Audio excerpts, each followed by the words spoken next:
Sebuah wajah yang familiar melintas di layar kaca, berdiri kokoh tepat satu langkah di belakang pusat gravitasi kekuasaan.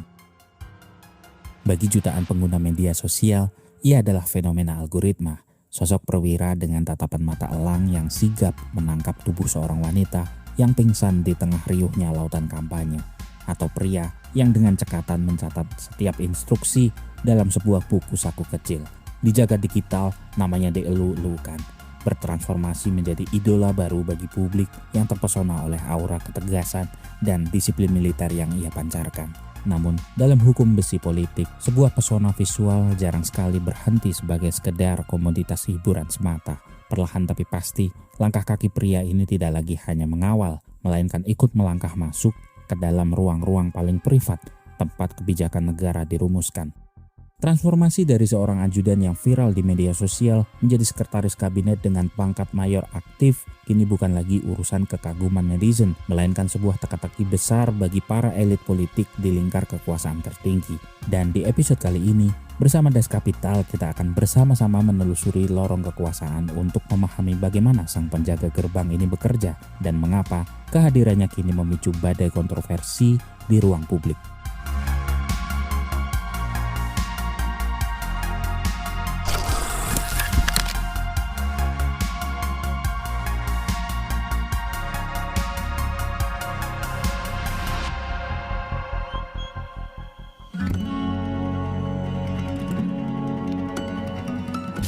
Untuk memahami bagaimana sebuah kekuasaan terkonsolidasi, kita harus melihat kembali jejak langkah yang ditinggalkan oleh Teddy Indrawijaya di koridor militer dan birokrasi tanah air.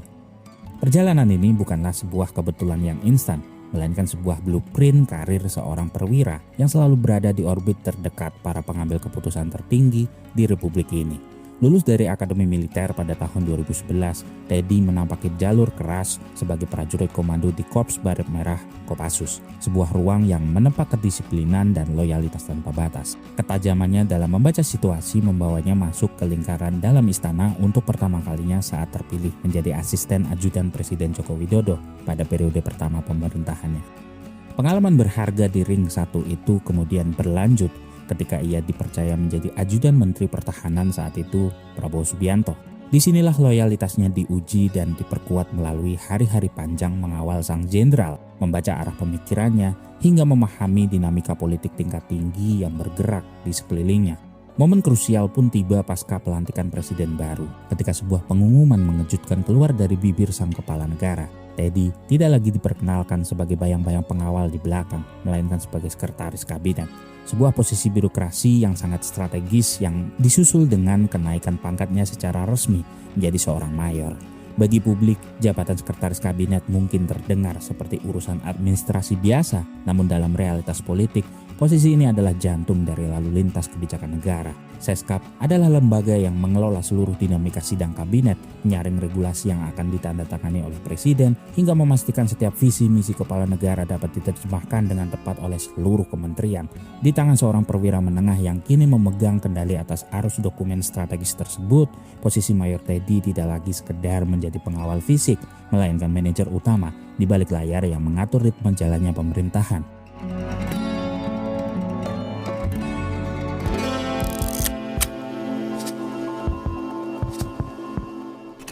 Ketika sebuah posisi strategis diserahkan kepada seorang perwira aktif, riak-riak di dalam kolam hukum tata negara hampir pasti tidak dapat dihindari.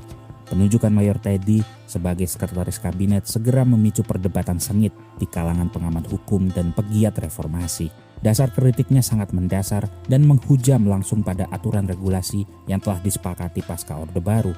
Berdasarkan Undang-Undang tentang Tentara Nasional Indonesia, seorang prajurit aktif dilarang keras menduduki jabatan struktural di lembaga sipil, kecuali pada beberapa kementerian yang telah ditentukan secara spesifik. Disinilah letak persoalannya, sebab sekretaris kabinet secara tradisional dipandang sebagai posisi birokrasi sipil murni yang idealnya diisi oleh pegawai negeri sipil senior atau tokoh politik non-dinas. Namun, untuk menjembatani jurang pemisah antara aturan hukum yang kaku dan kebutuhan politik presiden akan orang kepercayaannya, sebuah langkah penyesuaian regulasi yang menyerupai akrobat hukum pun dilakukan di balik layar. Pemerintah menyiasati kendala ini dengan melakukan reposisi kelembagaan di mana struktur sekretaris kabinet tidak lagi berdiri sendiri sebagai lembaga setingkat menteri, melainkan ditempatkan di bawah koordinasi Kementerian Sekretariat Negara. Melalui transformasi struktur ini, jabatan Seskap kini dikategorikan sebagai fungsi penunjang tugas presiden yang dapat diisi oleh perwira TNI aktif tanpa keharusan untuk pensiun dini dari kedinasan militer.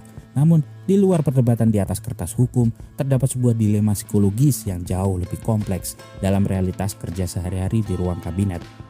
Sebagai seorang mayor yang terbiasa dengan kultur militer yang monolitik, hierarkis, dan tegak lurus pada komando atasan, Teddy kini harus mengelola dan berinteraksi dengan para menteri senior, ketua umum partai politik, dan teknokrat kawakan yang memiliki basis massa serta ego sektoral masing-masing. Menghadapi dinamika politik sipil yang penuh kompromi dan negosiasi dengan gaya pembawaan ala kesatria komando adalah sebuah tantangan tersendiri baginya, di mana batas antara ketegasan profesional dan kekakuan birokrasi menjadi sangat tipis untuk dijaga.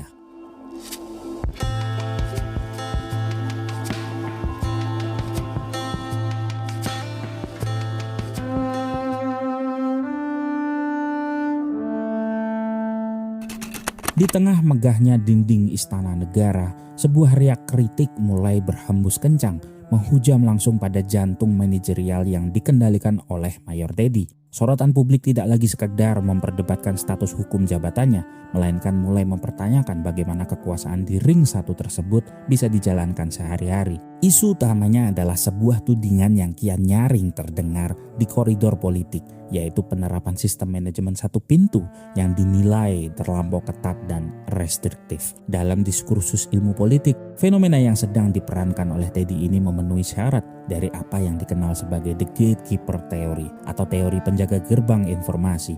Konsep ini menjelaskan bagaimana satu individu atau kelompok kecil memiliki otoritas mutlak untuk menjadi penyaring utama yang berkuasa menentukan berita mana yang layak diteruskan ke meja sang penguasa, laporan mana yang harus tertahan di laci meja, hingga siapa saja tokoh yang diizinkan untuk melangkah masuk menemui presiden. Kritik yang dialamatkan kepada Teddy menuduh bahwa filtrasinya berjalan terlalu rigid, menciptakan sekat pembatas yang tebal di sekeliling kepala negara.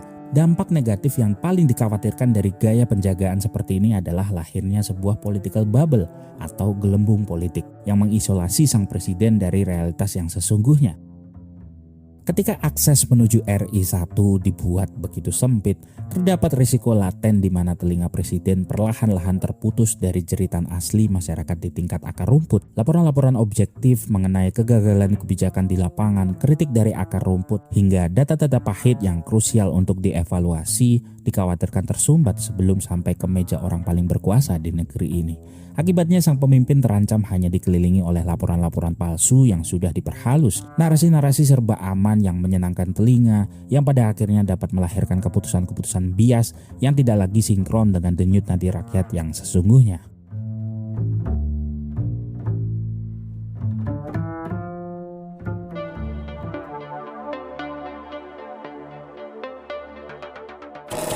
Sejarah politik kekuasaan seringkali tidak pernah benar-benar melahirkan sesuatu yang sepenuhnya baru, melainkan sebuah pola berulang yang dikemas dalam ruang dan waktu yang berbeda. Untuk melihat sejauh mana fenomena Mayor Teddy ini dapat melangkah, kita perlu memutar kembali jarum jam ke masa lalu, tepatnya di era kejayaan rezim Orde Baru di bawah kepemimpinan Presiden Soeharto. Pada masa itu, dinamika ring satu istana pernah dikendalikan oleh salah satu sosok paling berpengaruh dan melegenda yang paling ditakuti dalam sejarah militer Indonesia. Dialah Leonardus Benjamin Murdani atau lebih dikenal sebagai Benny Murdani.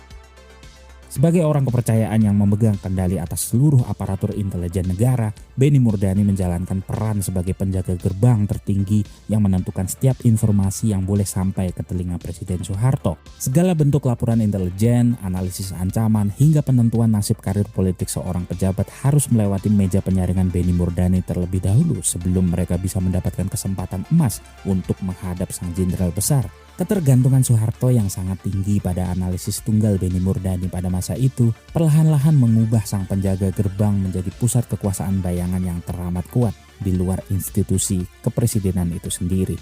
Namun lembaran sejarah tersebut juga meninggalkan sebuah pelajaran berharga yang sangat fundamental tentang hukum keseimbangan kekuasaan. Ketika seorang penjaga gerbang dinilai terlalu kuat dan mendominasi arus informasi ke pusat kekuasaan, situasi tersebut secara alamiah akan memicu kecemburuan emosional, kecurigaan mendalam, hingga resistensi senyap dari faksi-faksi politik lain di sekeliling lingkaran istana. Pola historis ini mengingatkan kita bahwa posisi sebagai penyaring utama informasi di ring 1 adalah sebuah posisi yang sangat panas, di mana batas antara loyalitas untuk melindungi pemimpin dan penumpukan pengaruh yang dapat memicu keretakan konsolidasi politik internal selalu menjadi pertaruhan yang sangat tipis.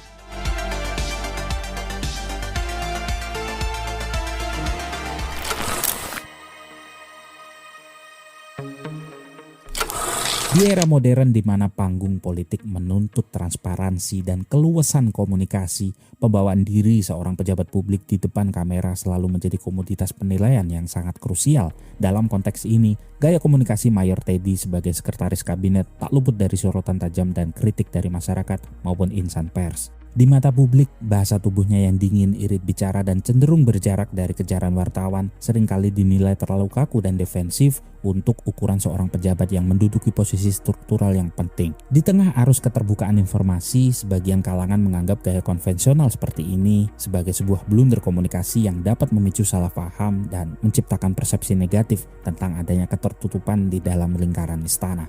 Namun jika kita melihat dari sudut pandang sebaliknya melalui sebuah argumen pembanding, apakah kekakuan ini benar-benar sebuah kelemahan atau jangan-jangan ini adalah sebuah strategi yang sengaja dirancang sejak awal? Sebagai seorang sekretaris kabinet, hakikat tugas utama Teddy Indrawijaya sebenarnya bukanlah menjadi juru bicara yang harus mahir bersilat lidah di depan podium media, melainkan seorang administrator tertinggi yang mengendalikan dapur kekuasaan dari balik layar secara senyap. Sikap yang pelit bicara dan menjaga jarak dari hiruk-pikuk pemberitaan justru dapat dipandang sebagai langkah taktis yang diperlukan untuk menjaga kerahasiaan dokumen negara serta membentengi istana dari spekulasi liar yang kerap digoreng di ruang publik. Di dunia di mana setiap ucapan pejabat bisa dipelintir menjadi komoditas politik, pilihan untuk tetap membisu dan tampil kaku bisa jadi adalah cara paling aman untuk memastikan bahwa satu-satunya suara yang keluar dari istana adalah suara resmi dari sang presiden itu sendiri.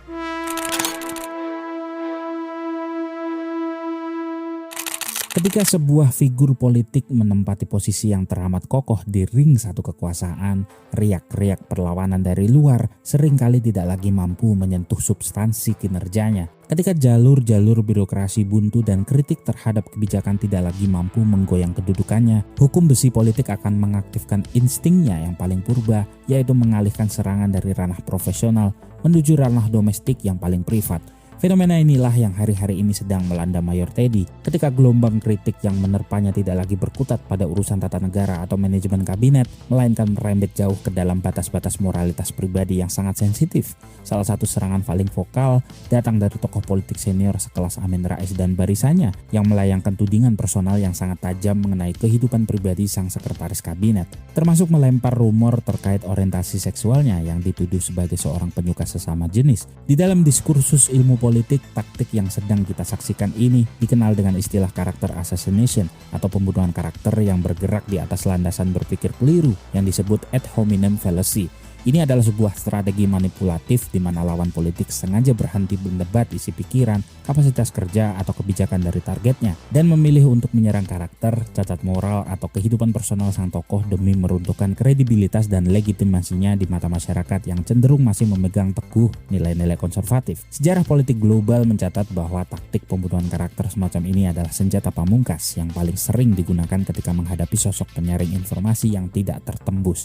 Kita dapat melihat analogi yang sangat presisi ini pada studi kasus internasional mengenai sosok Edgar Hoover, seorang direktur pertama FBI di Amerika Serikat yang memegang kendali atas arus informasi intelijen negara selama hampir setengah abad. Kekuasaan Hoover di balik layar begitu raksasa, gurita pengaruhnya menembus ring 1 dari 8 presiden yang berbeda dan ia memegang rahasia-rahasia paling kelam dari para elit politik di Washington karena posisinya yang terlampau kuat dan tak tertembus dan mustahil untuk dijatuhkan melalui jalur hukum maupun kebijakan kerja. Para musuh politiknya yang dirundung rasa frustasi mulai mengalihkan peluru kendali mereka ke ranah privat. Selama bertahun-tahun Hoover dihujani oleh sebuah rumor, asumsi, selentingan dan investigasi tak resmi yang menuduhnya sebagai seorang penyuka sesama jenis yang sengaja menyembunyikan identitasnya. Pola yang menimpa Hoover puluhan tahun yang lalu di Amerika kini seolah menemukan panggung barunya di tanah air melalui tudingan yang diarahkan kepada Mayor Teddy. Dan sebagai pembelajar yang objektif, kita harus melihat dinamika ini bukan dari kacamata pembenaran atas sebuah gosip tanpa bukti yang valid, melainkan sebagai sebuah konfirmasi atas hukum alam di dalam rimba kekuasaan. Ketika seorang tokoh di ring satu presiden dianggap terlalu dominan, terlalu ketat menutup akses, dan terlalu sulit untuk digoyang posisi jabatannya, maka membidik moralitas pribadi adalah jalan pintas yang kerap diambil untuk menciptakan kegaduhan publik dengan harapan dapat mendelegitimasi posisinya sebagai tangan kanan sang pemimpin tertinggi. Margaret Thatcher pernah menyatakan, "Saya akan sangat senang ketika lawan bicara saya atau lawan debat saya menyerang pribadi saya. Itu artinya dia sudah tidak menemukan celah untuk mendebat argumen saya."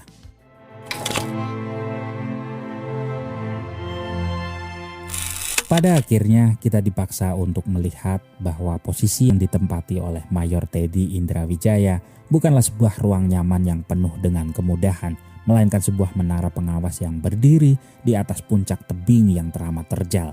Dari seluruh rangkaian rekam jejak, lompatan karir yang kontroversial, hingga benturan teori dan studi kasus sejarah yang telah kita bedah bersama, sebuah kesimpulan besar mulai menampakkan wujudnya secara utuh. Mayor Teddy dalam segala bentuk ketegasan, kekakuan komunikasi, hingga sistem satu pintu yang ia terapkan adalah manifestasi nyata dari sebuah tameng hidup sekaligus filter utama di sekeliling pusat kekuasaan tertinggi di Republik ini. Kehadirannya dirancang untuk menjadi barikade yang menyaring kebisingan politik di luar istana, memastikan agar fokus dan stabilitas kerja sang presiden tidak terganggu oleh intervensi faksi-faksi yang bertikai atau tekanan dari kepentingan-kepentingan kelompok elit tertentu. Namun sejarah selalu menyisakan ruang bagi ironi yang mendalam. Sebab dalam rumusan kekuasaan, setiap proteksi yang berlebihan selalu berjalan beriringan dengan resiko keterasingan yang menakutkan. Pilihan dan konsekuensi kini sepenuhnya berada di tangan rezim yang sedang berjalan saat ini untuk menentukan arah kemudi manajemen istana mana yang ingin mereka pilih. Apakah fungsi penjaga gerbang yang super ketat semacam ini akan benar-benar bertransformasi menjadi sebuah sistem penunjang yang efektif yang mampu melahirkan stabilitas nasional dan melindungi sang kepala negara dari blunder politik yang tidak perlu, ataukah sebaliknya?